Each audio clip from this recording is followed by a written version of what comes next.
जाएं तो QIP थोड़ा नीचे के रेट पर आता है। अभी 10 से 10 रुपये करीब चल रहा है, तो फिर इसका मतलब 9 रुपये में आएगा। अभी मंजूरी मिलना, बहुत सारी चीज़ें होना, हो सकता है शेयर प्राइस इससे ऊपर इससे नीचे भी जा सकता है। चीज़ समझ लो, यहाँ साइकोलॉजी बेस्ड चीज़ें होती हैं। उस साइकोलॉजी को आपको हमेशा खोजना है। मैं कहता हूँ ये कंपनी बहुत अच्छा वर्क कर रही है। बीच में कुछ चीज़ वो ऐसी लेकर आ गई जिससे उसके अंदर निवेश ज़्यादा बढ़ गया है।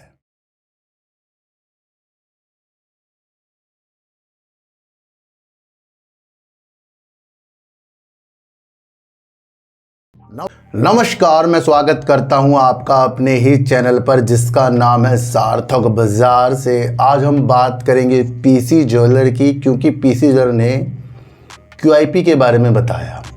और पीसी ज्वेलर ने QIP के बारे में जब बताया तो कहीं ना कहीं निवेशक सोच रहे हैं कि किस रेट पर ये चीज़ें होंगी।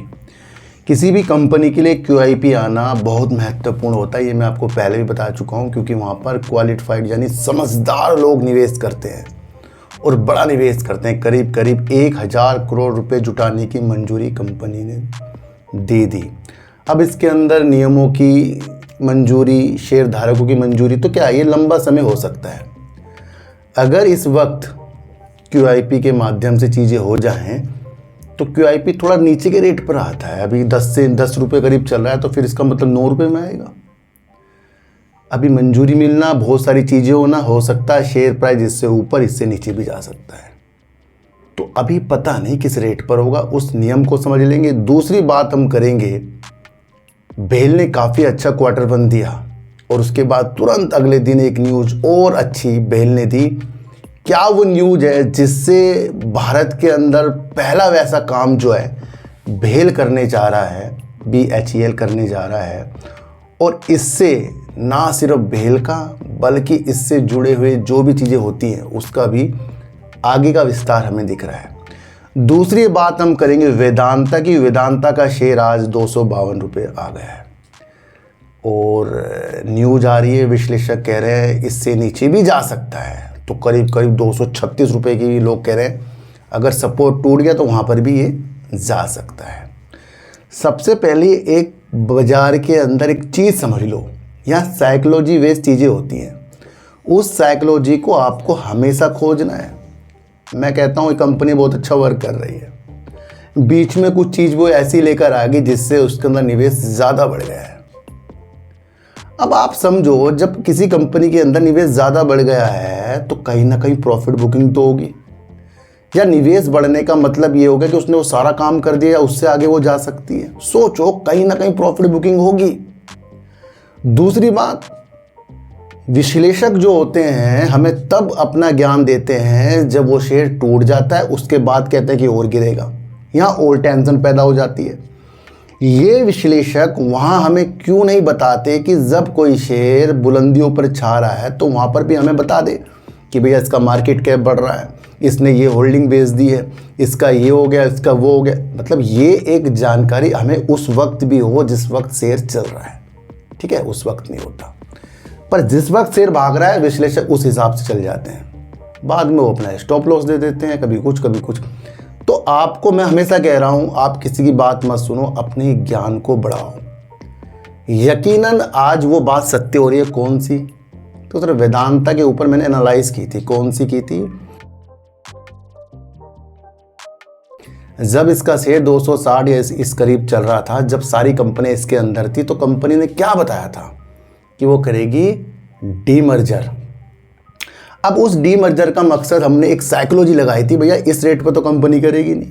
भाई बाकी कंपनियों के शेयर अगर इतने में हो जाए तो 30 रुपये, 50 रुपये, 100 रुपये इस तरीके से शेयर आएंगे।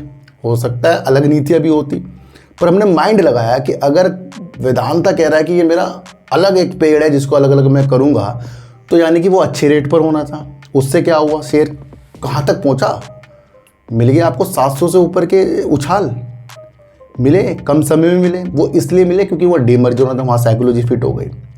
अब जैसे ही वेदांता ने अपने कहा कि अब वो डीमर्जर करने जा रही है और उसका शेयर जो है कम होकर वेदांता का तो दिखने लग गया, दूसरी कंपनियों के बारे में आया कि भैया इसका ये हो सकता है, उसका ये हो सकता है, उसमें एल्युमिनियम का जो बिजनेस है उसका सबसे अच्छा शेयर बनेगा, वाकई उसका सबसे अच्छा मार्केट कैप और शेयर बना। पर जब तक कि वो लिस्ट नहीं हुई तब तक के क्या हो रहा था हमारे साथ, वेदांता दौड़ा जा रहा था। 340 के भी ऊपर वेदांता पहुंच गया था। उस वक्त न्यूज़ आ रही थी कि वेदांता का मार्केट कैप बढ़कर इतना हो गया है। तो वो क्या था, वो एक आगाह करने वाली थी। वो काम सब कुछ अच्छा है, मैं आपको पहले भी बता कर गया हूँ वेदांता के ऊपर कि वेदांता का जब शेयर सारे कंपनियों का इकट्ठा था, कि सारी कंपनी बिजनेस इकट्ठा था, तब भी वो 260, 270, 300 तक थी। अब वेदांता अलग है, बाकी बिजनेस अलग अलग हैं, तो क्या उसका जो शेयर प्राइस क्या 250 तक नहीं आ सकता? देखो मेरी पुरानी वीडियो देखो, अभी बीच में मैंने बनाई थी। तो क्या हुआ, आज 252 पर आ गया। ये हमने तब बनाई थी जब वेदांता ने डीमर्जर करने के बारे में बताया, वो अलग से लिस्ट हुई और बार बार, तो वो क्यों साइकोलॉजी बनी थी, क्योंकि बार बार हमारे सामने आ रहा था कि वेदांता का मार्केट कैप ज़्यादा हो गया है, ये हो गया, वो हो गया। तो भैया एक नाम होता है प्रॉफिट बुकिंग का, और वो अब आपको देखने को मिल रही है। ये चीज़ें हमें पहले भी पता लग सकती हैं जब हम किसी चीज़ को शुद्धता के साथ एनालाइज करें। अच्छी कंपनी है, फिर भी कुछ लोग कहते हैं कि अब मैं इसमें फंस गया। बताया ना मैंने आपको कि आपको हर पल अपने को समझाना है कि भैया आप खुद को मजबूत कैसे कर सकते हैं। ये जो भी सारी चीज़ें होती हैं ये टेम्परेरी होती हैं, शेयर का नीचे आना ऊपर जाना। वास्तव में जो अपनी अच्छी कंपनी होती है वो अपने को फिर से खड़ा कर ही लेती है बाद में। 252 रुपये करीब का शेयर चल रहा है। न्यूज़ आई है वेदांता के शेयर लगातार 5वें सेशन में गिरे। एनालाइज करने वाले बता रहे हैं कि गिरावट की उम्मीद है, यानी कि और उम्मीद है, इस तरीके से चीज़ें बताई जा रही है। तो अगर वेदांता की स्थिति अगर मैं आपको बताऊं तो बताया जा रहा है कि वेदांता स्टॉक में प्रॉफिट बुकिंग, प्रमोटर्स के बड़े ब्लॉक डील्स जैसे ट्विन स्टार होल्डिंग्स का लगभग 1.8% इक्विटी बेचना के जरिए स्टेक कम करने और बड़े मेटल इंडस्ट्री में सेक्टर की कमजोरी के बाद हुई है। ये सारी चीज़ें इसलिए शेयर इसका गिर गया है।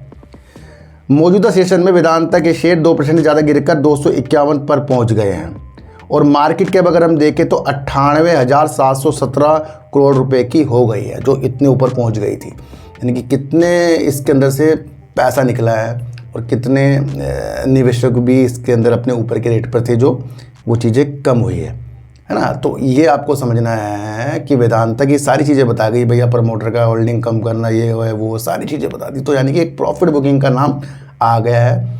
अब यहाँ से भी देखो सर 252 पहुँच गया। अब यहाँ से भी कुछ अपनी एनालाइज कर रहे हैं कि भैया अगर 280 से ऊपर लगातार जाता है तो 295 या 313 तक रिकवरी हो सकती है, पर पहले हाई से भी नीचे की चीज़ें बताई जा रही है। और 250 तुरंत सपोर्ट है इसका और 236 अगला बड़ा सपोर्ट है, यानी कि लगभग 250 के बाद 236 आ सकता है। और अगर 280 के ऊपर गया तो 313 तक भी ये जा सकता है। ये सारी चीज़ें अलग एनालाइज करने वाले भी ये चीज़ें बताई कि प्रॉफिट बुक आ सकती है और डिस्क्लेमर भी दे रखा है, तो आप यहाँ सारी चीज़ें दे सकते हो। यानी कि विश्लेषक कह रहे हैं कि और गिरने की उम्मीद है। तो विश्लेषक भी तभी आए जब ये शेयर 252 पर पहुँच गया। 300 से ऊपर था तब विश्लेषक कुछ चीज़ें में बताते, तो आपको भी अच्छा लगता, लोगों को भी समझने की स्थितियाँ अच्छी हो जाती।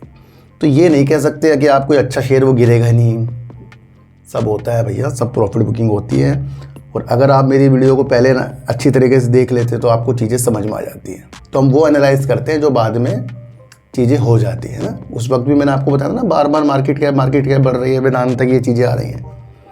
पर फिर वही है ना, जब तेज़ी हो जाती है तो लोग पिछली चीज़ें भूल जाते हैं। भूलना नहीं किसी चीज़ को। तो अब हम नहीं कह सकते वेदांता का शेयर कहाँ जाए कहाँ नहीं जाएगा। अभी तो फिलहाल ही माहौल जो है गिरावट की ओर विश्लेषकों के अनुसार दिख रहा है। भेल इलेक्ट्रिक ट्रकों और बसों के लिए भारत का पहला स्वदेशी फास्ट चार्जर बनाएगा। ये बहुत बड़ी न्यूज आ गई। देखो सर, कार के अंदर ज़्यादा किलोवाट हॉर्स का चार्जर नहीं लगता, पर ट्रक और बस के लिए भारी चार्जर चाहिए। और उसके लिए भेल ने घोषणा कर दी है कि वो पहले भारत का इस तरीके से फास्ट चार्जर बनाएगा। किसके लिए? ट्रक और बसों के लिए। जब भेल भारत की बड़ी कंपनी ये सेक्टर में जाने की स्थितियाँ बता रही है, तो इसका मतलब बस जो आपको इलेक्ट्रिक दिख रही है और ट्रक उसकी संख्या बढ़ने की उम्मीद इलेक्ट्रिक में दिख रही है।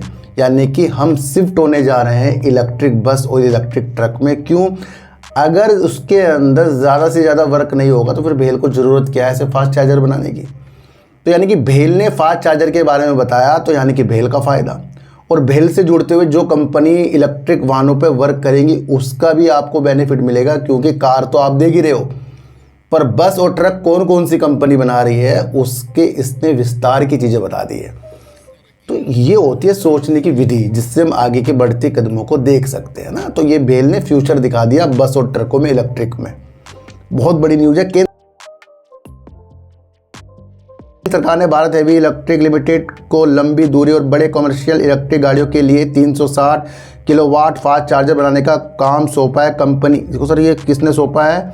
केंद्र सरकार ने सौंपा है। ये भी बड़ी चीज़ है। कंपनी की सालाना रिपोर्ट के मुताबिक ये जानकारी दी, कंपनी ने हमें क्वार्टर वन के द्वारा ये जानकारी दी है। ये पहले पूरी तरह से स्वदेशी फास्ट चार्जर होंगे, यानी कि यहीं निर्माण होंगे, यहीं डिजाइन होंगे, यहीं सब कुछ इसका होगा, जिन्हें इलेक्ट्रॉनिक्स और सूचना प्रौद्योगिकी मंत्रालय के इलेक्ट्रिक व्हीकल सब सिस्टम फ्लैगशिप प्रोग्राम के तहत लोकल इकोसिस्टम बनाने की भारत की कोशिशों के तहत डेवलप किया जा रहा है। यानी कि बड़ा प्रोजेक्ट है जिसमें विदेशी कंपनियों के ऊपर निर्भरता भी ये कम करेगा, यानी कि हम ईवी सेक्टर की तरफ बढ़ते जा रहे हैं।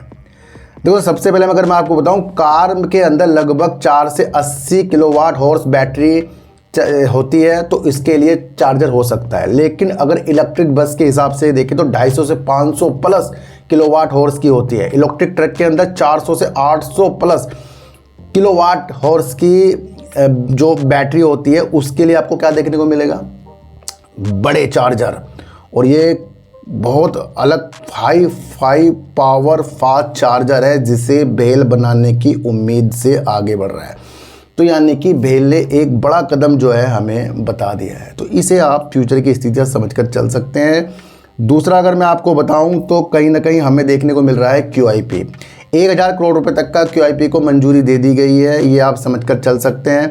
पीसीआर ने बोर्ड ने शेयरधारकों और नियामक अनुमोदन के अधीन एक या एक से अधिक किस्तों में योग्य संस्थागत प्लेसमेंट QIP के माध्यम से 1000 करोड़ रुपए तक जुटाने के प्रस्ताव को मंजूरी दे दी है। तो यहाँ आपको समझना पड़ेगा कि यहाँ पर कंपनी के एसोसिएशन के पूंजी खंड संशोधन और शेयरधारकों की मंजूरी की आवश्यकता होगी। इन सारी चीज़ों के साथ हमें देखने को मिल रहा है कि पहले ये मंजूरी होगी। इसमें कितना समय लगेगा, सबसे पहले ये सोचो। देखो सर, मैं तो कहता हूँ उसमें समय लगे कैसे भैया? अगर आप अब QIP कल परसों में ये लिया है तो इतनी जल्दी तो होनेगा नहीं, क्योंकि शेयरधारक की मंजूरी लेना, फिर नियमों की मंजूरी लेना, उसमें समय लग जाएगा।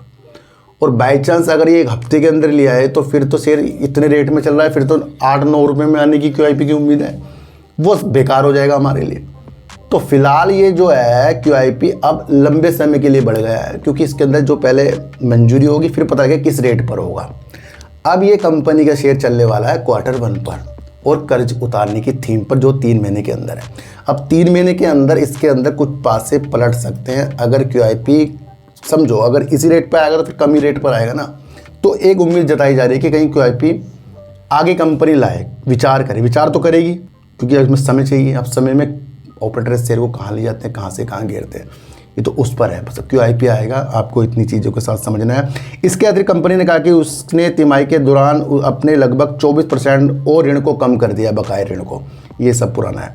2024 में ऋणदारों को संयुक्त निपटाने के लिए 90% से ज़्यादा इन्हें ऋण को निपटा दिया है। यानी कि अब जो 10 बचा था उसके अंदर से भी 24 निपटा दिया है। पर ये 4 बैंकों वाली कल न्यूज़ आई थी कि इसने कर्ज को निपटा दिया है, वो भी पॉजिटिव, और उसके बाद भी शेयर गिरा था। तो डिस्कवरी कंपनी ने दे रखा है। तो QIP से अभी कोई बड़ी उम्मीद हमें नहीं है कि इस शेयर के अंदर क्या मूवमेंट आ सकते हैं, क्योंकि अभी तो पता ही नहीं लगा कि भाई किस रेट पर आएगा। अभी तो मंजूरी की स्थितियाँ है। आगे जाकर कंपनी अपनी स्थिति को मजबूत तो काफ़ी करती जा रही है। तो ये वो स्थितियाँ हैं जहाँ पता लगना था कि भैया QIP क्या रेट है, पर अभी पता नहीं लगा है। तो यानी कि अब ये बात की न्यूज़ हो गई। आज की वीडियो आपको कैसे लगी एक मुझे ज़रूर बताना। किसी को भी खरीदने बेचने की नीतियाँ मेरे चैनल पर बिल्कुल भी नहीं है। मेरा कोई टेलीग्राम, कोई व्हाट्सएप ग्रुप नहीं है, ना ही आज तक मैंने बनाया। सर सच्ची वीडियो देखिए, अच्छी वीडियो देखिए, समझ कर देखिए। चीटी को आटा दीजिए, चाय को रोटी दीजिए, और अपने बच्चों को ज़्यादा से ज़्यादा प्यार कीजिए, क्योंकि बच्चे ही आपकी मासूमियत से किस्मत पलटेंगे। तो फिर मिलेंगे आपसे नई वीडियो के साथ। जब तक के लिए नमस्कार।